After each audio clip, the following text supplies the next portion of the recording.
नमस्कार दोस्तों, आशा करता हूँ आप लोग अच्छे होंगे। आज जिस बात पे हम चर्चा करने वाले हैं कोरोना वायरस है और उससे जो महामारी हो रही है उसके ऊपर।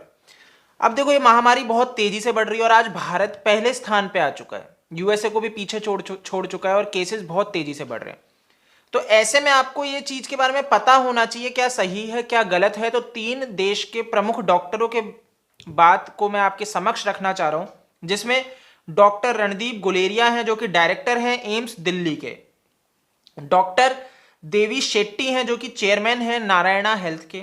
डॉक्टर नरेश त्रेहान चेयरमैन हैं मेदांता अस्पताल के। तो इनके द्वारा कही गई बात मैं आपके समक्ष रखता हूं, जो ये कहते हैं कि रेमडेसिविर कोई रामबाण इलाज नहीं है। यह आपका संपूर्ण इलाज नहीं है कि आप सोचो कि अगर आपने इसको ले लिया तो आप कोरोना से मुक्त हो जाओगे या फिर आपको कभी कोरोना नहीं होगा।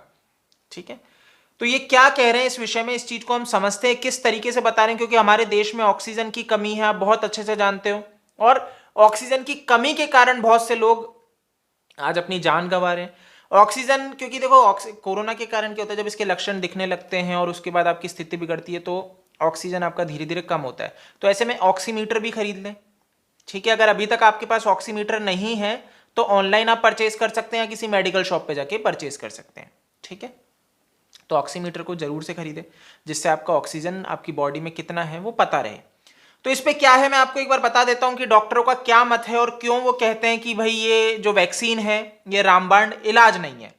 ठीक है, तो जो डॉक्टर त्रेहन हैं वो कहते हैं रेमडेसिविर केवल उन लोगों में वायरल लोड को कम करता है जिन्हें इसकी जरूरत है। ठीक है, तो ये जो ये दवाई है, ये जो वैक्सीन है, ये नॉर्मली आपको राहत नहीं पहुंचाएगा। ये उन लोगों को सिर्फ ये फायदा पहुंचाएगा जिन्हें इसकी जरूरत है, और सिर्फ 15% ऐसे लोग हैं जिनको इसकी आवश्यकता है। 85% लोग ऐसे हैं जिन्हें इसकी आवश्यकता ही नहीं है, जो कोरोना से ग्रसित हो रहे हैं। तो ये जो कह रहे हैं आगे मैं आपको बताता हूं, रेमडेसिविर कोई रामबाण नहीं है। डॉक्टरों ने कहा कि जिन्हें रेमडेसिविर की जरूरत है ऐसे मरीजों का परसेंट काफी कम है, जैसे कि मैंने आपको बताया 15%। एक देश के तौर पर अगर हम साथ काम करें, ऑक्सीजन और रेमडेसिविर का ईमानदारी से इस्तेमाल करें, तो कभी भी इसकी कमी नहीं होगी। तो आज जो शॉर्टेज देखने को मिल रही है हमें इस वैक्सीन की और ऑक्सीजन की, वो कभी शॉर्टेज होगी नहीं अगर हम इसका ईमानदारी से उपयोग करें। बाकी चोरी हो रहे हैं और कुछ नहीं, तो लोग चोरी कर रहे हैं। जितने लोगों को ऑक्सीजन की जरूरत है उसके लिहाज से ऑक्सीजन की सप्लाई संतुलित करें। आज हम इतने निर्दयी हो चुके हैं, इतने इनह्यूमन हो चुके हैं कि हम इसका स्टॉक भर रहे हैं। बहुत से लोग इसको स्टॉक भर रहे हैं जिससे आगे से महंगे में बेच सकें। वाह, ऐसे टाइम पे भी, महामारी में भी आपको बिजनेस सूझ रहा है, शर्म आनी चाहिए। तो ज्यादातर लोगों को विशेष ट्रीटमेंट की जरूरत नहीं है, ये कहते हैं तीनों डॉक्टरों ने कहा कि ज्यादातर लोग पैनिक की वजह से होम आइसोलेशन में या अस्पतालों में हैं, उन्हें किसी तरह के विशेष ट्रीटमेंट की जरूरत नहीं है।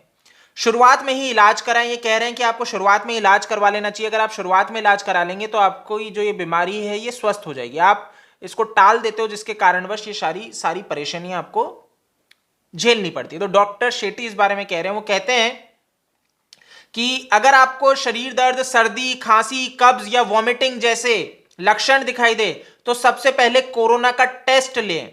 ठीक है, अगर आप पॉजिटिव आते हैं तो तुरंत डॉक्टर की सलाह ले, घबराएं नहीं। कोरोना बेहद कॉमन है। ठीक है, अगर आप इसकी शुरुआत में ही इलाज कराएं तो इससे बिना किसी परेशानी के ठीक हो सकते हैं। और ऐसा भी हो सकता है बिना लक्षणों वाले मरीज हो, तो एक ये नया आया है जिसमें लक्षण ही नहीं दिख रहा है। अभी तक तो आपको लक्षण दिख रहे थे, अब एक नया आ चुका है जिसके भैया सिम्टम्स ही नहीं है, तो ऐसा भी हो सकता है। तब डॉक्टर आपको घर में ही आइसोलेट रहने को कह सकता है। इस दौरान 6 घंटे में ऑक्सीजन सैचुरेशन जरूर चेक करें, और ऑक्सीजन सैचुरेशन 94% से ऊपर हो तो ऑक्सीमीटर ले लें। ऑक्सीमीटर के द्वारा आपको ये चीज पता लग जाएगी। तो अगर 94% से ऊपर हो, ठीक है, तो कोई समस्या नहीं है, और उससे नीचे गिर रहा है तो आप डॉक्टर्स को चेक कराएं, डॉक्टर की सलाह ले। ठीक है, डॉक्टर के पास जाए। तो डॉक्टर त्रेहान कह रहे हैं जो रेमडेसिविर कोई रामबाण नहीं है, और मेदांता के ये डॉक्टर हैं, तो इनका भी यही भैया मत है कि हमने यह प्रोटोकॉल बना दिया। उन्होंने कहा हमने प्रोटोकॉल बना दिया है कि रेमडेसिविर इंजेक्शन हर एक पॉजिटिव मरीज को नहीं दिया जाए।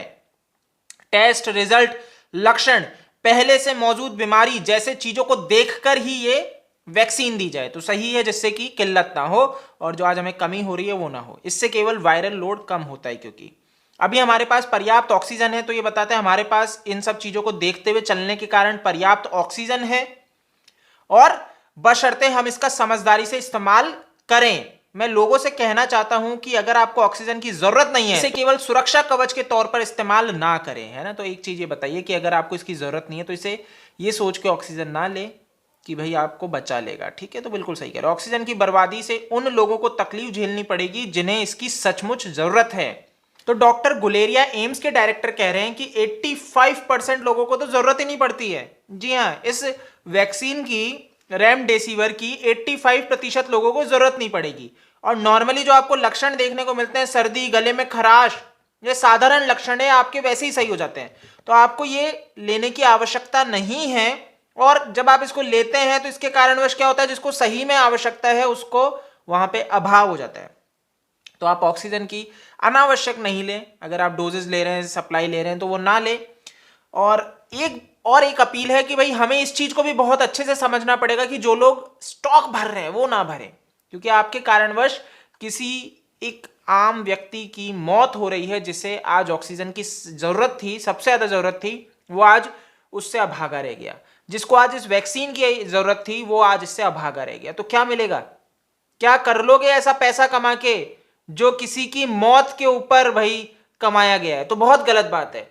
तो गाइज, इस वीडियो में इतना ही है। इस वीडियो को ज्यादा से ज्यादा शेयर करो, क्योंकि हमें अवेयर होना पड़ेगा और दूसरों को अवेयर करना पड़ेगा। आज मैंने आपको बताया 3 हमारे देश के जो डॉक्टर्स हैं उनके द्वारा क्या जानकारी दी गई। इस वीडियो में इतना ही है। आप मुझसे फेसबुक, ट्विटर, इंस्टा पे जुड़ सकते हो। जो मेरा यूजर नेम है आपको स्क्रीन पे दिख जाएगा।